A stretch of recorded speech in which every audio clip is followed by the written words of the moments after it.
And ladies and gentlemen, I'm overwhelmed at the presence of people, and I'm grateful that you came. So very quickly, my name is THETIMO, and then I'm working on, I'm here to present my PhD dissertation on an integrated framework for effective, affordable housing provision in developing economies. Very quickly, these are the contents. From background is the genesis, all the way to questions and answers. And without much ado, to the background. So, it all begins with urbanization, which is a massive shift from rural to urban.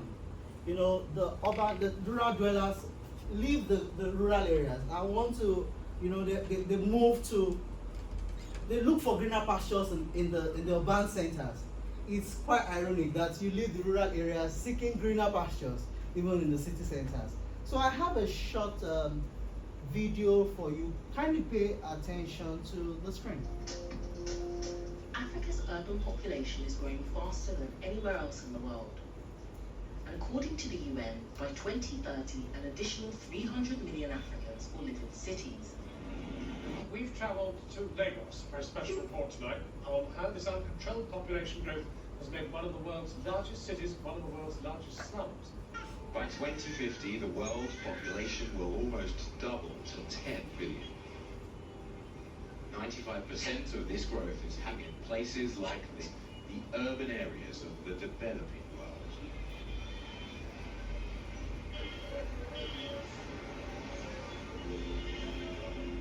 The population of Lagos has grown from 300,000 in 1950 to over 14 million today. An estimated 10,000 people arrive here weekly from across Africa in search of work. Many end here while 12. It's a massive slum close to a large bus terminal and market. At its heart is a dump that recycles drums containing toxic waste. The dangers don't discourage new arrivals who need work to survive. That's a very loud statement. The dangers don't discourage the new arrivals who need work to survive. They will continue to come to the cities from the rural centers, rural areas. However hard you try, if you relocate them from Onham, they are going to move to Shinshashi and form another slum. You move them away from Shinshashi, they are back in Homantin, forming another slum. In Nigerian parlance, you move them from Makoko, they situate themselves at Majidu, forming another slum. So, forceful eviction, displacement of the urban poor would not solve the problem. Something really has to be done. So there are facts to note about urbanization from that video. It says over 40 million people live in Lagos as of 2015. By 2050, the world population will be 10 billion.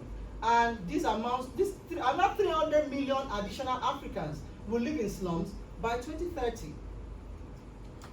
Please take note of those facts. Now, urbanization is not all bad. It has numerous advantages. It's actually very good, like social amenities, opportunities. However, there are drawbacks, like housing unaffordability, which usually will result into slumization. Now, slumization is the formation of slums, overcrowded settlements with poor infrastructure and living conditions. I have a video here, but I'm going to skip it because of time.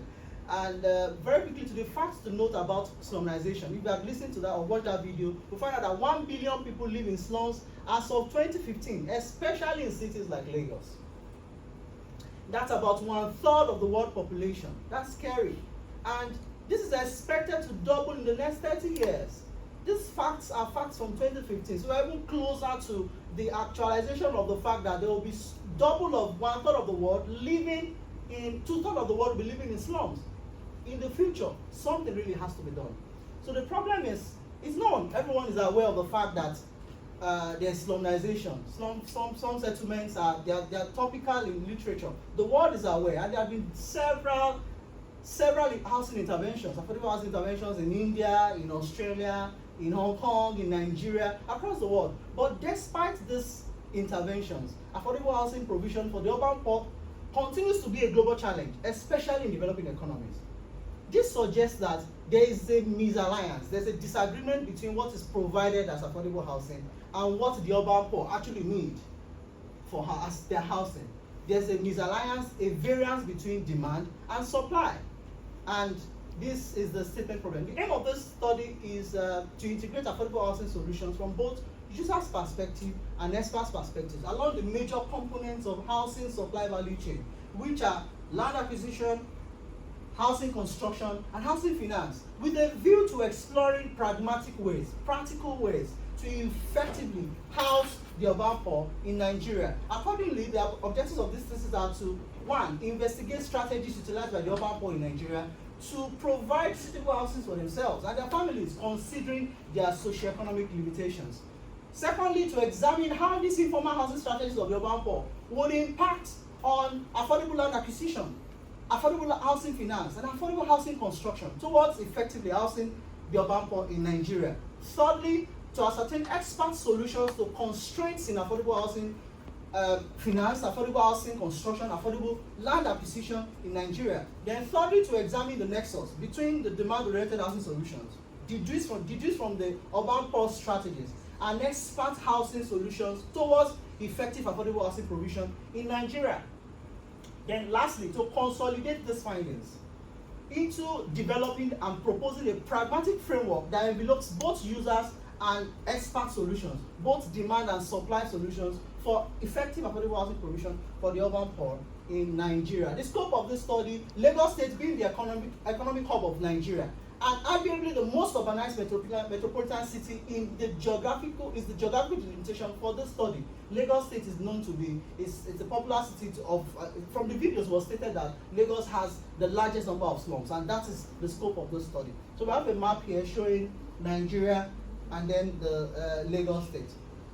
Very quickly, I won't do much here. We have a map showing the local government areas in Lagos, and then another map that shows the slums of Lagos. The slums we are investigating. Okay, so quickly, another map here shows the slope analysis of the sampled settlements. As you can see, the sample settlements are scattered across the slope of Lagos, upper slope, lower slope, and shows that it represents the slums in Lagos. And then another map here is a watershed map that signifies that the sampled locations are spread across different areas in Lagos. One. Also, the blue part here shows that there are waterlogged areas. The southern part of Lagos is waterlogged, and these are the areas where the urban poor usually find vacant lands, find cheaper lands which they occupy without much problems. So literature review, very quickly, we had considered and interrogated literature so much. We found out that affordable housing studies have not sufficiently sampled the urban poor. We also found out that because of course they don't really sample the urban poor, most studies sample the professionals, the experts. So solutions are usually skewed towards supply-oriented solutions. They are skewed towards supply solutions. So there's a need for balance between supply and demand-oriented investigations as much as supply and demand-oriented solutions. Another gap found is that there have been innovative approaches. Studies have contributed so much, land value capture, community urban land development, and all of that. However, a study that investigates the elements of housing supply value chain, being the fulcrum of housing provision, is lacking in literature. There's no sufficient study that has investigated that. And these are the identified. We have conceptual gap, we have scope gap. Scope gap in the sense that there are no studies that concurrently investigate housing experts and the urban poor at the same time to at least juxtapose their solutions and seek to consolidate their solutions. Conceptual gap is that the independent elements of housing supply value chain has not been investigated in literature. Also, the interconnectedness of these key elements of housing supply value chain has not been accounted for in literature. And so that conceptual gap has led to the formulation of the conceptual framework for this study, where we are saying that if problems in land acquisition are nipped at the bud, concurrently problems in housing finance are nipped at the bud, and at the same time problems in housing construction are also controlled, we would definitely be closer to achieving effective affordable housing provision. Because these three elements will solve problems from the three major elements. Of course, we would be closer. That's the concept of the study. So this framework consolidates demand and supply solutions. And this findings have been published in Habitat Journal, a Q&A journal. Research methodology and data analysis. the methodology is in 2 stages: the urban poor and then the experts. We couldn't merge both of them, so we had to investigate the urban poor and then investigate the experts. So stage 1 research methods. A pragmatic paradigm was adopted for this study because we needed to understand human behaviors and consequences. What are the challenges of the urban poor? What is their housing challenge? How do they respond to it? And so that is pragmatic. So the pragmatic paradigm is the paradigm for this research paradigm for this study. Qualitative approach for more in-depth study that does not confine the respondents. We had to do qualitative study because we couldn't use questionnaires. We had to interview them because we don't want them to be confined within questionnaires. So the data, however, were quantitated to enhance the research strength. The urban poor are usually uneducated people. They may find questionnaires difficult to attend to. So, of course, questionnaires were not just the right thing. Interview guides were developed from literature.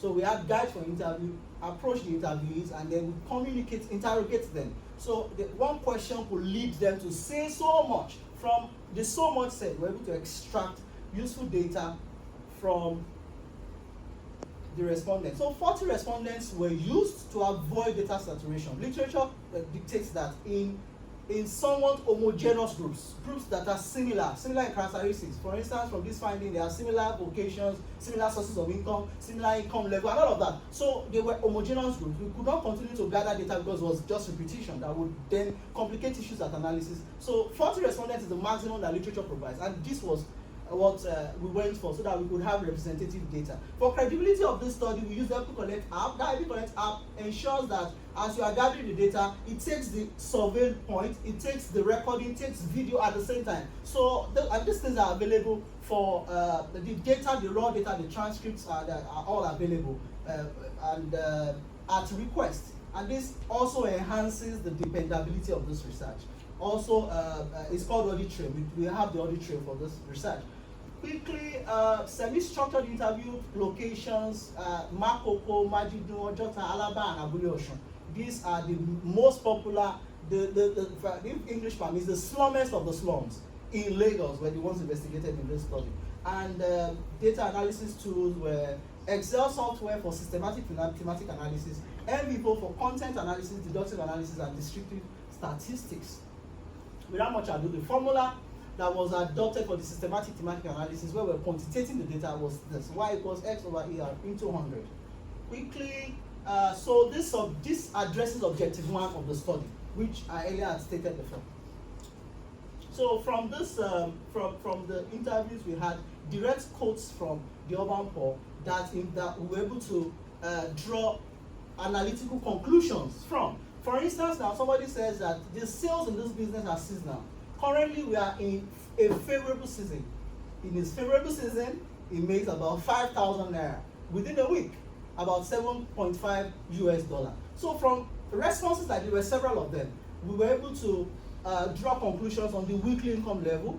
Other responses from were able to draw nearness to places of work, being a strategy of the urban poor. Remember that we are talking about the strategies of the urban poor. Then another response also helped us generate their housing type and tenure, several responses. Other responses also assisted us in establishing that there are unions in the informal sector and the activities of these unions. Then the only way, somebody says, the only way government and NGOs can help me is to give me money or provide a better job with good salary. There were several responses like this that suggested the anticipated interventions of the slum dwellers. So we analyzed the responses, and from the deductions from those responses, the analytical deductions, conclusions drawn, I was able to do thematic analysis and came up with these things: weekly income level, all the way to anticipated interventions from stakeholders. And these are the several responses from the urban poor. We coded the locations here and the ABCD of the 5 strata of locations, and then we have the percentage of each thing that is the strategy of the urban poor. Why percentage? Why not the actual figure? Sometimes a response of the urban poor could fall beyond one theme of solution. Sometimes they say one word from which you can extract as much as four things. So we couldn't go by, okay, there are 40 respondents and we are reporting 40. We have to use percentages because it becomes a percentage of the responses that would be useful for data analysis. Also, I want to draw attention to the fact that effective affordable housing, according to the strategies of the urban poor, seems to be rental housing, where we are going to draw conclusions from. What am I highlighting here now? Somebody says that I own people. Some person said that I own and built my home. These are counted to just 10% of the respondents. Whereas people who claim to be living in rental housing amount to 82.5%. This suggests that if we are going to seek suitable housing for the urban poor, rental housing should be the strategy that the urban poor would appreciate. So we clustered all of the findings into this framework, where the sources of income and regularity of income suggested their common income level. And from there, we're able to deduce suitable affordable housing prices and favorable rent payment pattern. All the way down, all the way. I'm trying to save time. And then to the last point here, informal settlers' personal plans for better housing and their expectations informed the favorable affordable housing interventions. What should be prioritized if stakeholders want to intervene? Should be housing finance, as popular in literature. So all of this, we are saying that if we're able to address all these problems in one go, we will be several steps closer to effective affordable housing provision from demand-oriented perspective. This research finding has been published in World Development Journal and in Q1 SCI Journal as well. And straight up, we are moving to objective 2, which still deals with the urban poor, where we want to link the findings from the urban poor to the research concept. Remember that I'm talking about housing supply value chain. So I want to analyze how their strategies would inform the key elements, 3 key elements of housing supply value chain, being land acquisition, housing construction, and housing finance. So there were direct quotes as well that suggested affordable housing finance strategies. For instance, I'm going to permit me to just address one for time's sake. We have an association of fashion designers. There's an association, there's a vocation, which I'm a member. The association does not give money to anybody. However, amongst ourselves, we'll set up a cooperative thrift. So there's a cooperative thrift. All of these are strategies that the urban poor deploy to afford it to help their finances. And if this can be enhanced, modernized, we probably will be steps closer to making their housing finance affordable. So from all of those quotes, we're able to deduce group savings, trade unions, cooperative societies, microfinance institutions, rental finance models. And then we notice that they are involved in daily or weekly rent payments arrangements. All of these are strategies that the urban poor they employ to help themselves, which can inform policy. Also, for affordable housing construction strategies of the urban poor, we noticed some quotes. Somebody mentioned that I took up residence with someone. He's living with someone, and the person pays 5,000 naira, about $7.5 monthly. It is a single room. In a single room, it's still shared apartment. However, the actual approach is, oh yes, I need my house. Housing is status. But for these persons, what they need is shelter, and that is why shared housing can be deduced from that. Cheap housing can be deduced from that statement. So we deduce cheap housing, rental housing, shared apartment, use of alternative building materials, incremental housing, mixed-use housing as strategies that are already existent within the informal sector that can be enhanced towards effective housing. Affordable land acquisition strategies as well. We also ask questions, and then someone mentioned I live and sell in this shop. That's the most important thing to me in that statement. Somebody lives and sells in this shop. Land use development will claim that, oh, this place is declared residential, another location is declared commercial. You can't mix both. But the urban poor they devise within themselves to sell within the space where they live because they can't afford housing. And this suggests that proximity to workplace is key to the urban poor. Discouraging displacement, because forceful eviction is a common thing in literature, common thing in interventions. They relocate them to outer cities. Invariably, they relocated them away from their livelihood. They live far away in a fine house, but become poorer in their pockets. Eventually, they end up slummanizing the city because they move to form another slum near the nearby city. So we found that proximity to workplace is important, mixed-use housing is important, cheap rental housing, of course, deliberate government policies on land allocation and that are inclusive of the urban poor would help actualize all of this. Without much ado, before I move away from the analysis of the urban poor, I'd like to show some quick illustration. This is a wooden house that, of course, we would like, oh, this defaces the city, is ugly, but there are lessons that could be learned from this. This person had built his house with wood, alternative building material. can we take lessons from this? Can government take lessons from this? Can stakeholders take lessons from this to provide housing that will be affordable for the urban poor? Another person here, this is an example of someone's, this is smoked fish, very tasty. Smoked fish within the same space that she's living. So these are suggestions that could be modernized to assist the urban poor. So all of the findings were clustered in this framework. It's quite similar to my conceptual framework. We're saying that if strategies of the urban poor for housing construction, as well as strategies of the urban poor for housing finance, as well as strategies of the urban poor for land acquisition, are taken seriously, and lessons are taken from there, and policies are formed to take all of those things in, of course, we will be several miles, not just steps, closer to effective affordable housing provision. This finding is currently under second review in cities. And moving on to stage 2 of the research methods, where the experts were now investigated. Here we conducted focus group discussion. Why focus group discussion?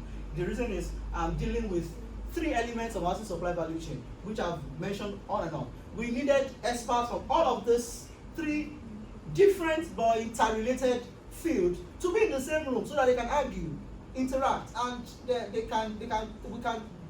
we'll be able to gather data that is not opinionated, that is not biased, and that is why we had focus group discussion. Then we also did the discussants were carefully selected to be experts with mostly 20 years of experience, a wide spectrum of experts that covered the key elements of our supply value chain. Then semi-structured interviews was also done to strengthen the data from focus group discussion. Why? The duration for focus group discussion was about 2 hours 30 minutes. Our experts were already exhausted, we couldn't keep them longer. So for semi-structured interview, for instance, we're able to spend as much as 1 hour 30 minutes with one person pouring out from his wealth of experience to augment the data we gathered from focus group discussion. So analysis as well was NVivo and Excel software. Excel was particularly used for systematic thematic analysis, which adds quantitative strengths, quantitative effects to this analysis. So the formula was y equals D plus R over EF into 100. Now, moving on, and this addresses objective 3. That's what I'm trying to show here. And direct quotes from the experts. Permit me, I'm going to just dwell on one. Rent is a good option, but not yearly rent, and the likes. In Lagos, in Nigeria, most parts of the world, it is annual rent that is paid, particularly in Nigeria and most developing countries. So if someone says rent, this person is an expert in finance. Rent is a good option, but not yearly rent. There is law to support that, but it is poorly implemented. All of these things informed housing finance, and then we analyzed the responses from the experts, which warranted me to listen over and over and over. Those are the rigor of quantitative study, over and over, to be able to ensure that we are able to get as many things of solutions as possible. Also to ensure that we are not losing context, as much as also ensuring that every theme of every response falls within the right theme of solution. So this was done, and then we have these things which have been compressed into those acronyms: DFM for delivery finance models, RCP for rent control policies, for easy management of data. So D here signifies responses from the discussants in focus group discussion. RS signifies responses from the respondents from semi-structured interviews. So we have the total of this and then the percentage. Also, we could not report an actual number because the data, we have 59 here, of which the discussants were not as many as 59. But the reason why we have 59 is because some statements can mean so many things. So sometimes one person's statement can mean 3 different solutions. And so we were able to sum up 59 responses, 59 solutions from the responses of the focus group and semi-structured interview. So, and then I'm going to be focusing on this. All of the findings here are significant. Nothing is to be taken with levity because they are experts. These are professionals. So everything they said was significant.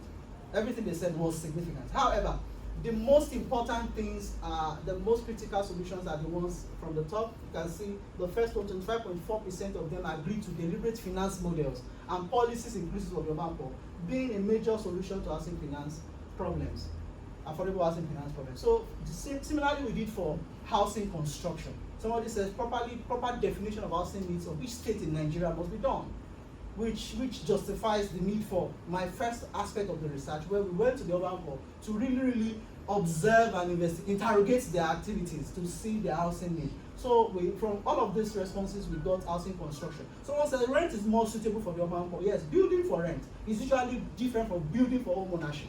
So rent may be considered as useful to housing construction because it's as an excess of your looking from value angle.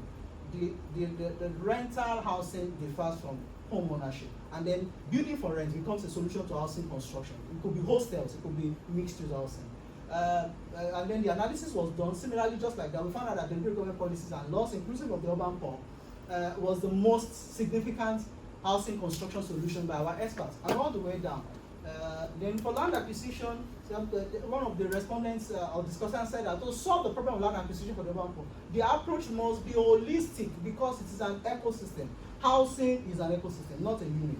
And that's comments like that help us deduce the appropriate land acquisition solution to land acquisition solution in our developing economies. So we did the same analysis here, and then you can see that the topmost of this opined solutions is deliberate land allocation policies inclusive of the urban poor. You could, if you notice all along, it's been deliberate land allocation, deliberate finance model, suggesting that the urban poor ever had the try. They cannot achieve this except help is made available to them. So government has to make effort to, I need to click here just a moment.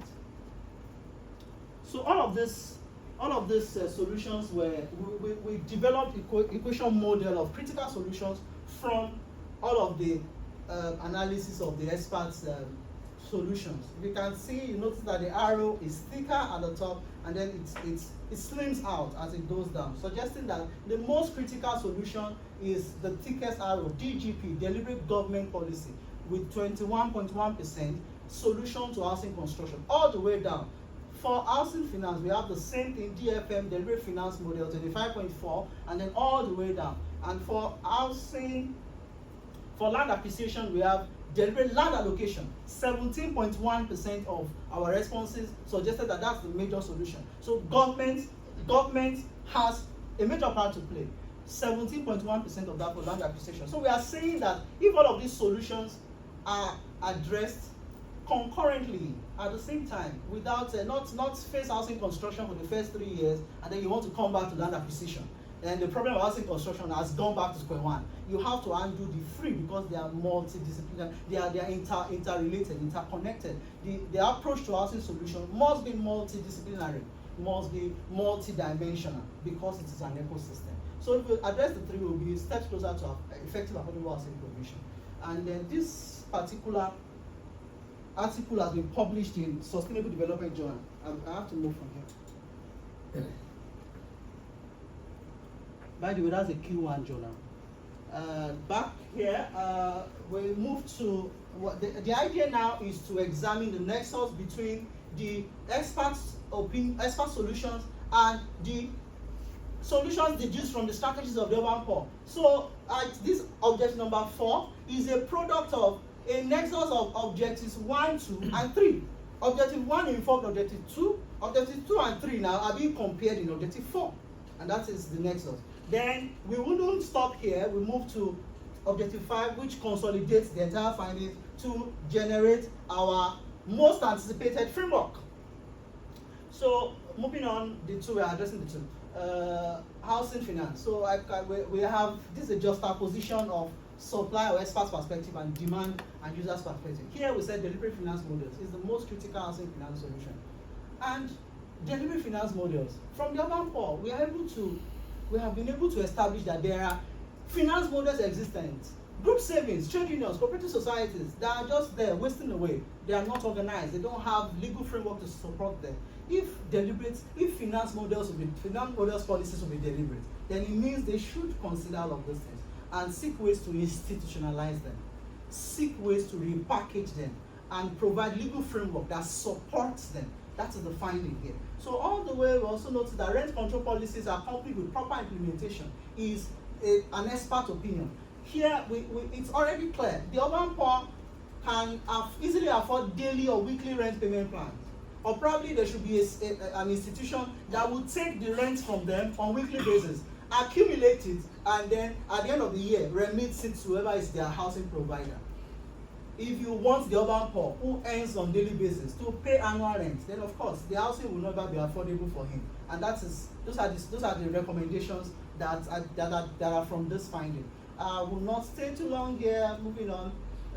Mainstream, maybe I should talk a little bit about that. Mainstreaming informal agencies and strategies into the formal sector is also an expert solution, and they already have these informal agencies that should be mainstreamed, basically.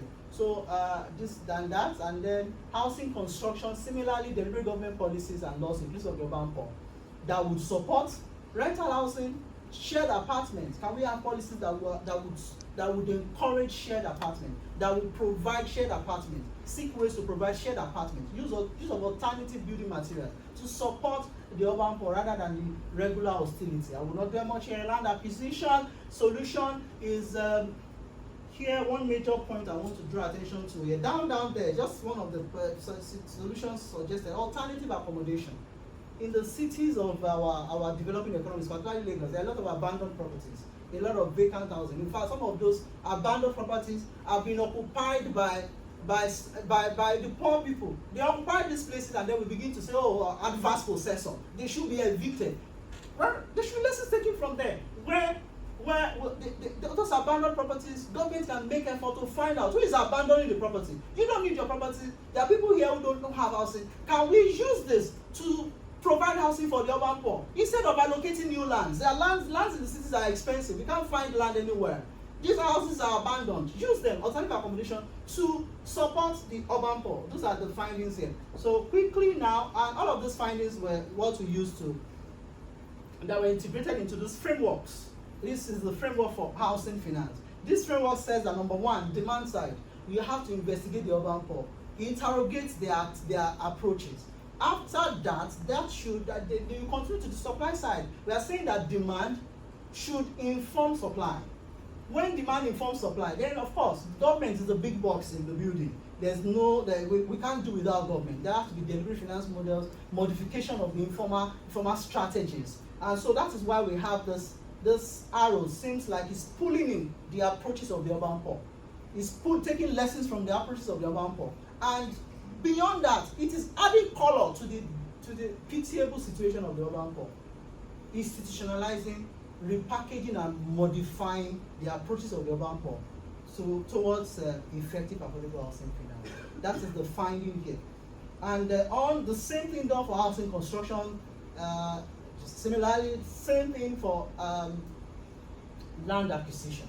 So the same process. Those are the frameworks, individual frameworks. At this point, I also need to move. Okay, so very quickly. So all of these individual frameworks of key elements of housing supply value chain are intelligibly integrated into one framework. In this framework now, this framework is advocating for multidisciplinary approaches, stating that we could not solve housing finance problem and leave housing construction problem. We could not solve housing construction problem and leave land acquisition problem. Nobody builds in the air. Building is capital intensive. Finance is quite important. So this says as well that it starts from demand, then to supply, then we come all the way to housing finance. Finance is the bloodline in housing construction because of the capital intensivity. So the housing finance considered first, then we go to land acquisition. You have to acquire the land, then housing construction begins. Are we saying that? I'm saying that, of course. So this solution now informing land acquisition, and then land acquisition informing housing construction. If the three are considered as one entity, if efforts are made to consider the three as one entity, then we will be able to achieve effective affordable housing provision from a perspective that considers both users and the experts. This finding is under review in Progress in Planning Journal. Quickly, I have to go back to my okay.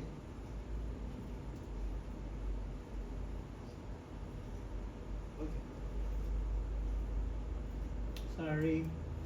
Yes, so validation of the frameworks. Of course, the frameworks have to be validated. We could not test in real life because, of course, the nature of PhD research is just 3 years. We could not start building affordable housing across Africa to test if it's going to work. So we had to use experts. We consulted 8 experts who were not involved in the expert analysis. We had 8 experts, and then that have over 20 years experience, and then we formulated 6 validation statements that test the internal validity, external validity, and the construct validity of the data. Example is, for instance, number 2 says the framework for effective affordable housing provision is easily intelligible and could be used for affordable housing provision in Nigeria. The policymakers don't have to do a PhD to understand this PhD. They can easily see the framework and adopt it. That is, and from the mean score, we could tell that they all agree. We've got as high as 4.13 in the list. Another one 4.63. So the experts opine, they have a consensus that this framework would work in Nigeria. The last one says overall the framework is suitable for achieving effective affordable housing provision in Nigeria, and it scores as high as 4.63 in the mean score. So our frameworks, and this tested all of the frameworks, from the frameworks of the urban poor in objective 2, all the way to the critical solutions, to all the frameworks in the last objective were validated by our experts. Now, conclusion. I'm going to be very fast here. I probably will pay attention to just one because I'm sure I'm already running out of time. So, significance of this study, findings from this study and the framework for effective affordable housing provision developed in this study has theoretical, policy, practical, and propedeutic significance. And others. The study introduced best practice in affordable housing discussion and analysis while emphasizing the importance of multidisciplinary and multidimensional approaches in affordable housing interventions and policy decisions, all the way down. And then originality of the study. The first one says that the study is first to investigate the informal housing strategies of the urban poor in relation to the major components of housing supply value chain. There has not been a study like that. And others like that. The study is first to examine housing experts' opinions, also across the entire housing supply value chain. Of course, it is the first to also compare both concurrently in the rest. Straight on to the theoretical contributions of this study. The study is a pivotal extension of housing studies by thorough examinations of the urban poor in some of the largest slums in sub-Saharan Africa. And all the way, the study extends literature by ascertaining untapped useful resources and potentials for suitable affordable housing provision within the informal housing strategies of the urban poor, all the way down. And practical contributions of this study findings draw attention to the pitiable housing situations of the urban poor. It amplifies the voice of the voiceless, amplifies the voice of the urban poor, and this has capacities to guide future affordable housing interventions. Data clustered in this study provide indispensable information for suitable and effective affordable housing provision in developing economies, and all the way down. Then policy implications. Of course, policymakers may find the contributions provided in this study useful to enrich their understanding of the informal housing strategies. Data from this study are quite informative for policy decisions, and all the way down. For instance, the last one says the framework has capacity to enhance the achievement of effective affordable housing provision in Nigeria and adaptable in other developing economies, if appropriately included and implemented in policies. Limitations of this study. As hard as I tried, the researcher's limitations. Findings in this research are not generalizable to all urban poor. Nevertheless, qualitative findings are in-depth and they are transferable to other groups of urban poor. So other groups of, regardless of whatever economy, be it developing or developed, there are similarities between Hong Kong and Lagos, for instance. So if the findings are adapted to the particular location, the findings will be able to work. Findings were based on responses of 40 randomly sampled slum dwellers in 5 strata of Lagos slums, with semi-structured interviews and FGD done with housing experts. Nonetheless, the 40 respondents were randomly sampled in carefully stratified Lagos homogeneous slums to ensure that the samples are representative of the urban poor in Lagos slums. Also, the experts investigated in this study were carefully sought to be housing professionals, quite sound, with wide spectrum of experience within the fields relating to affordable housing, major components of affordable housing supply value chain. Opportunities for future research. Based on the limitations, there are opportunities for future research. It is necessary to carry out similar assessments in other parts of Nigeria and other parts of the world to enhance generalization of study findings. Say that future studies may extend this study by gathering data over a long period of time, if we have longer period to do a study, it will help us to project into the future needs of the urban poor. Then a similar investigation can be embarked upon where multiple focus groups discussions will be conducted, and probably we could even adopt quantitative methodologies. Publications. From this research, we've got some publications in some very good journals, SCI journals, and there's some other review in some very good journals, as stated here. Then conferences attended, there have been presentations in Hong Kong, in Australia, in London, in New York, in New Delhi, India, within this PhD. Awards and recognitions, there was a time 20,000, a whole of 20,000 Hong Kong dollar, another time 10,000 Hong Kong dollar. They were good money, useful, and at this point in time, I'll take a bow and say, thank you for listening.